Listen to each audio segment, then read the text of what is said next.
नमस्कार। श्रीमद् वाल्मीकि रामायण अखंड पाठ में स्वागत करती हूँ आप सबका। आज हम पढ़ रहे हैं सप्तविंशः अर्थात 27वां सर्ग उत्तर कांड से। रावण ने सेना सहित कर दिया है इंद्रलोक पर आक्रमण और अब इंद्र कर रहे हैं भगवान विष्णु से सहायता के लिए गुहार।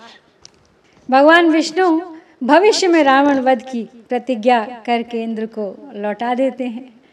फिर होता है देवताओं और राक्षसों में युद्ध तथा वसु के द्वारा सुमाली का वध। आज के सर्ग का यही है घटनाक्रम। तो चलिए प्रारंभ करते हैं आज का पाठ। कैलासम लंघयित्वा तु ससैन्यं बलवाहनः आससाद महातेजा इंद्रलोकं दशाननः तस्य राक्षस सैन्यस्य समन्तादुपयास्यतः देवलोके बभौ शब्दो भिद्यमानार्णवोपमः श्रुत्वा तु रावणं प्राप्तमिन्द्रश्चलितासना देवानथाब्रवीत् तत्र सर्वानेव समागतान् आदित्यांश्च वसून् रुद्रान् साध्यांश्च समरुद्गणान् सज्जाभवत युद्धार्थं रावणस्य दुरात्मनः एवमुक्तास्तु शक्रेण देवाः शक्रसमायुधे सन्नह्य सुमहासत्त्वा युद्धश्रद्धा समन्विता स तु दीनः परित्रस्तो महेन्द्रो रावणं प्रति विष्णोः समीपमागत्य वाक्यमेतदुवाचः।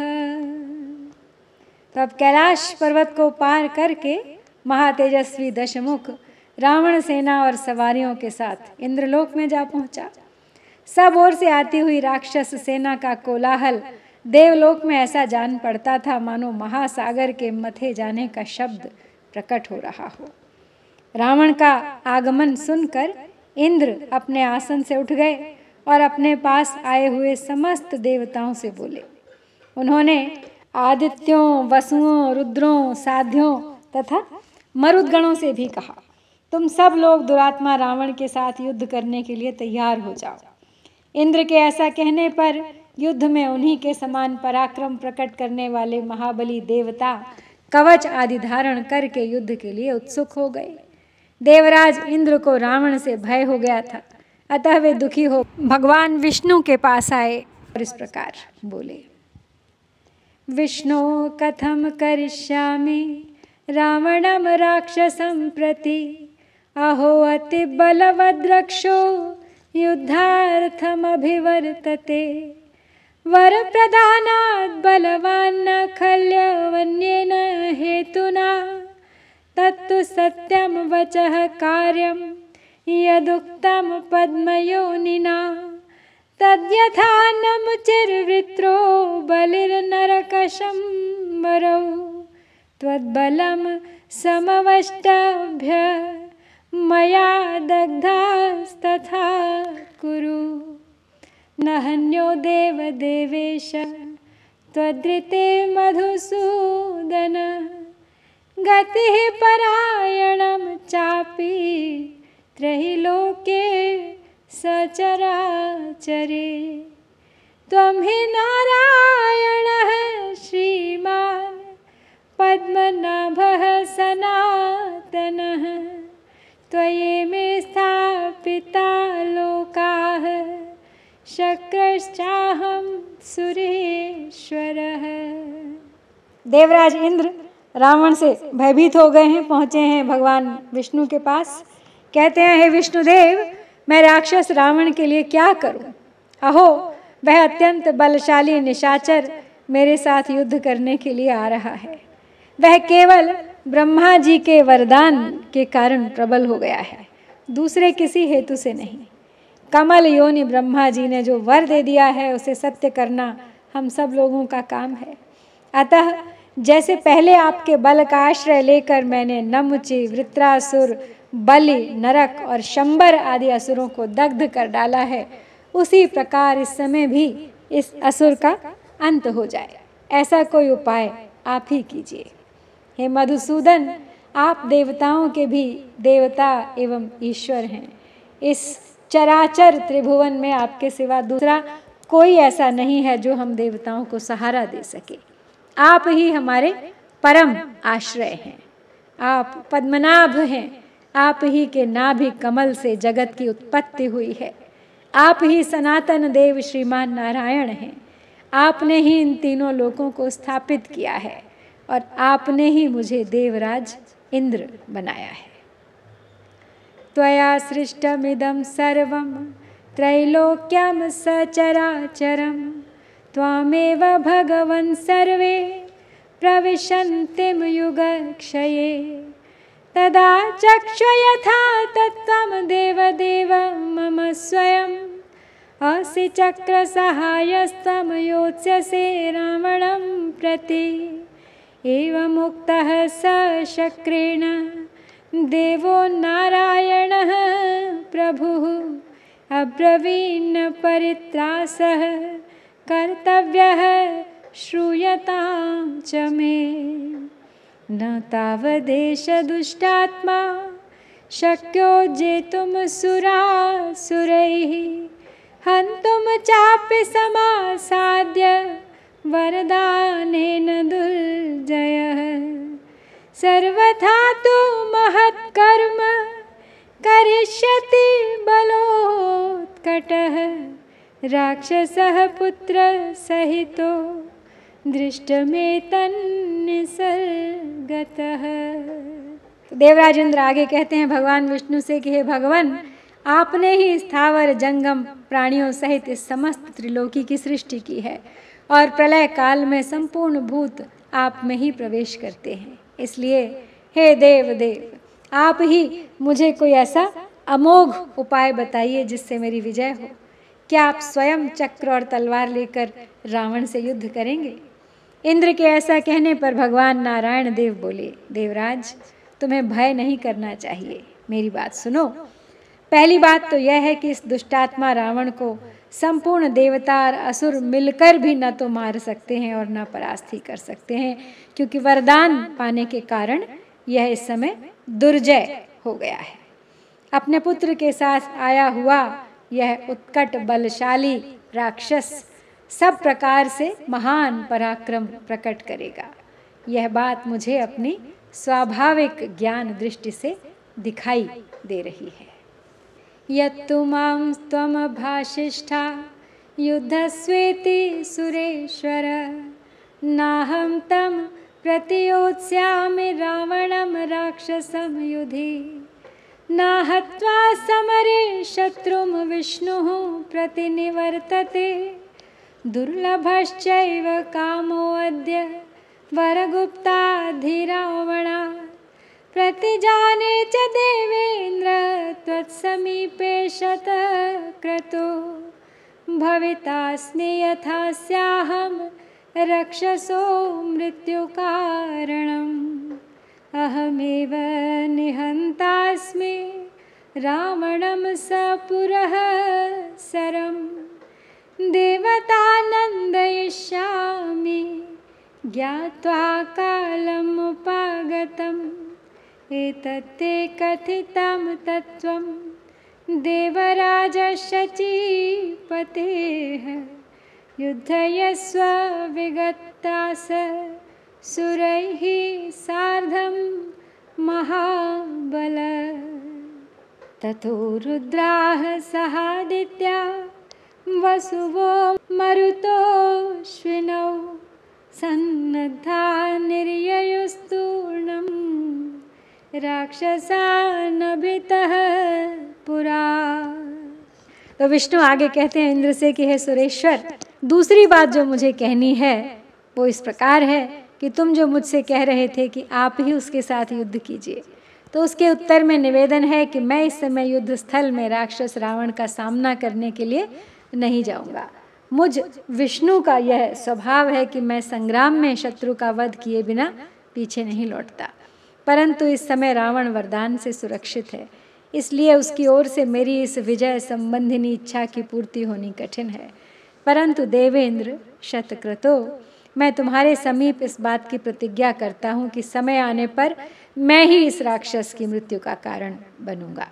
मैं ही रावण को उसके अग्रगामी सैनिकों सहित मारूंगा और देवताओं को आनंदित करूंगा, परंतु यह तभी होगा जब मैं जान लूंगा कि इसकी मृत्यु का समय आ पहुंचा है। तो देवराज, ये सब बातें मैंने तुम्हें ठीक ठीक बता दी। महाबलशाली शचीवल्लभ, इस समय तो तुम ही देवताओं सहित जाकर उस राक्षस के साथ निर्भय हो युद्ध करो।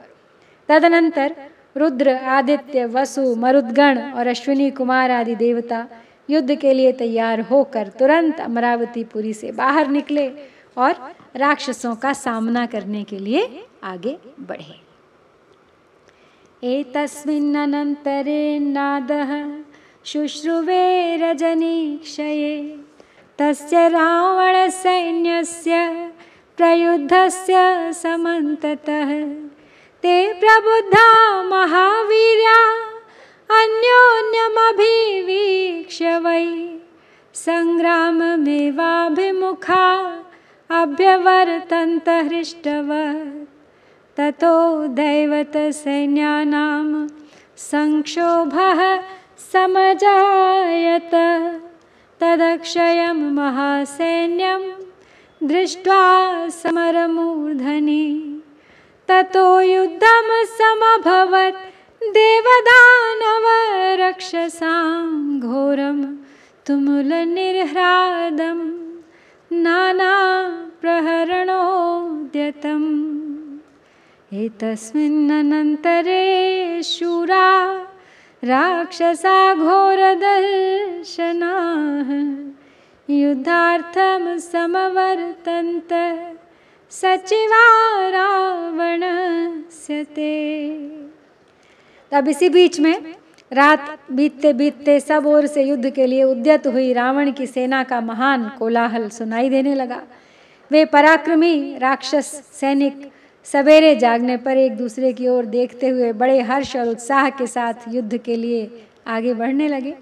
तदनंतर युद्ध के मुहाने पर राक्षसों की उस अनंत एवं विशाल सेना को देखकर देवताओं की सेना में बड़ा क्षोभ हुआ।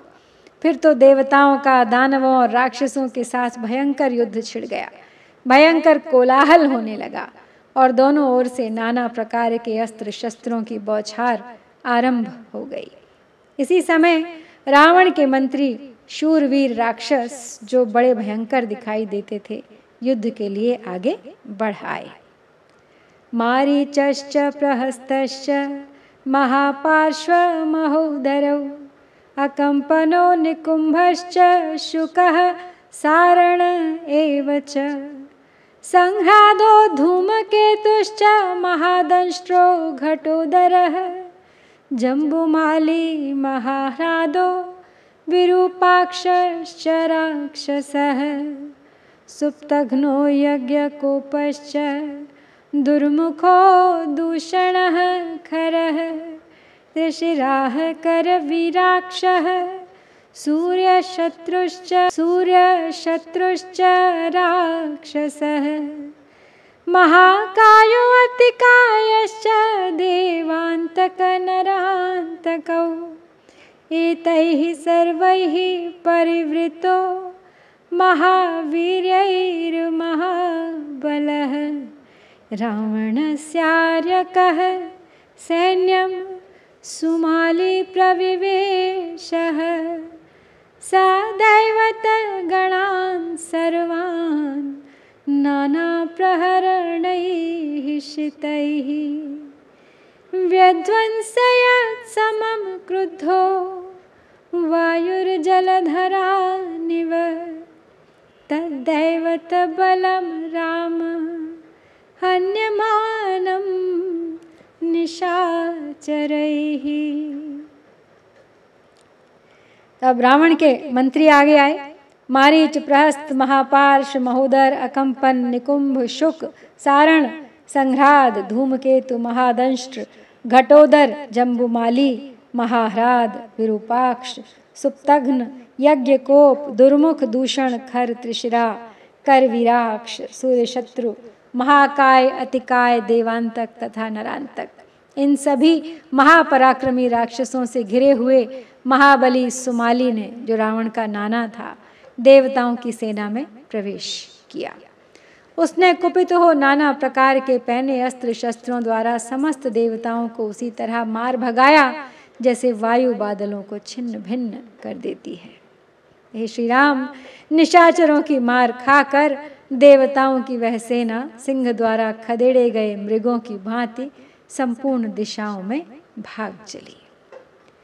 प्रणुन्नम सर्वतो दिग्भ्यः सिंहनुन्ना मृगाइव एतस्मिन्नन्तरे शूरो वसूनामष्टमो वसुः सावित्र इति विख्यातः प्रविवेश रणाजिरं सैन्यैः परिवृतो हृष्टैर्नाना प्रहरणोद्यतैः त्रासयन् शत्रुसैन्यानि प्रविवेश रणाजिरं तथादित्यौ महावीर्यौ त्वष्टा पूषा च तौ समं निर्भयौ सह सैन्येन तदा प्राविशतां रणे ततो युद्धं समभवत्सुराणां सह राक्षसैः क्रुद्धानां राक्षसां कीर्तिं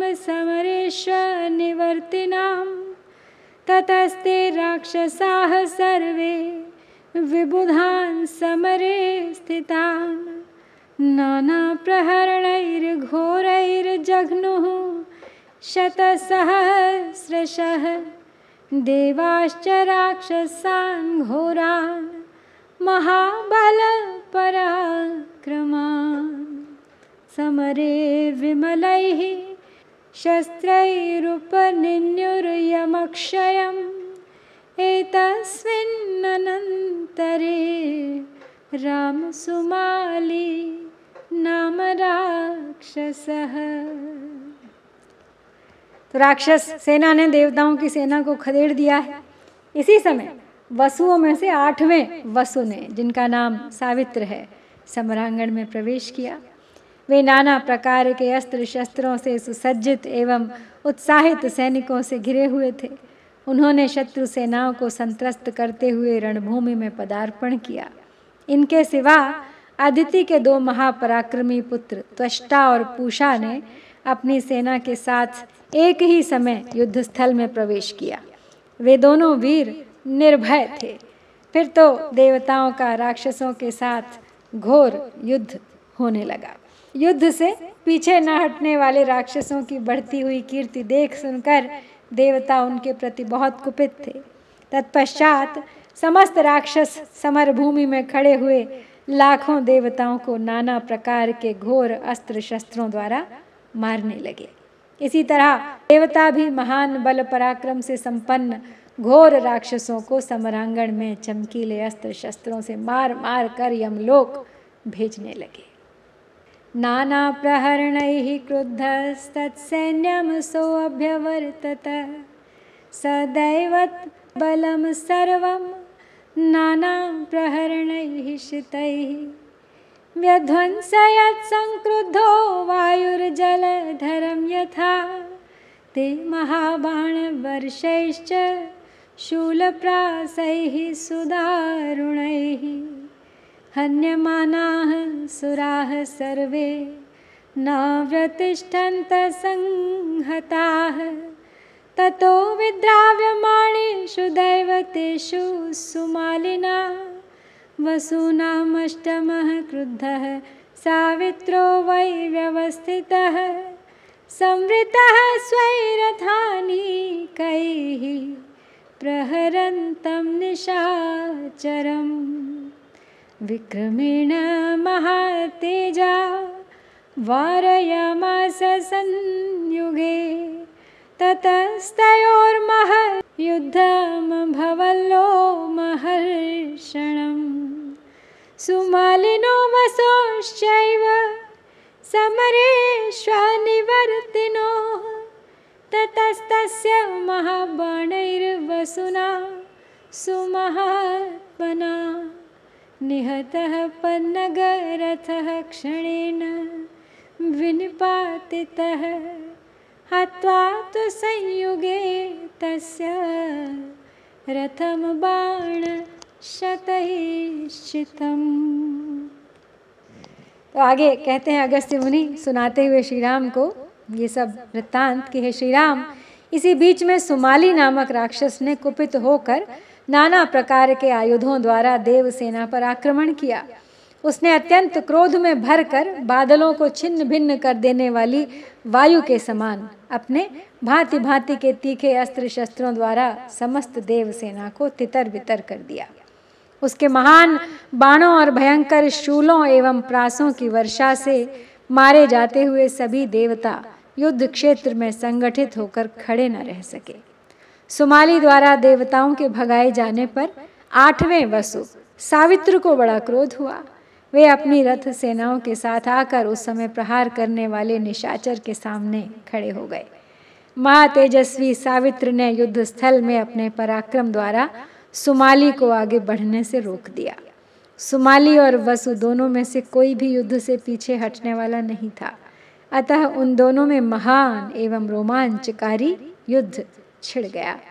तदनंतर महात्मा वसु ने अपने विशाल बाणों द्वारा सुमाली के सर्प जुते हुए रथ को क्षण भर में तोड़ फोड़ कर गिरा दिया।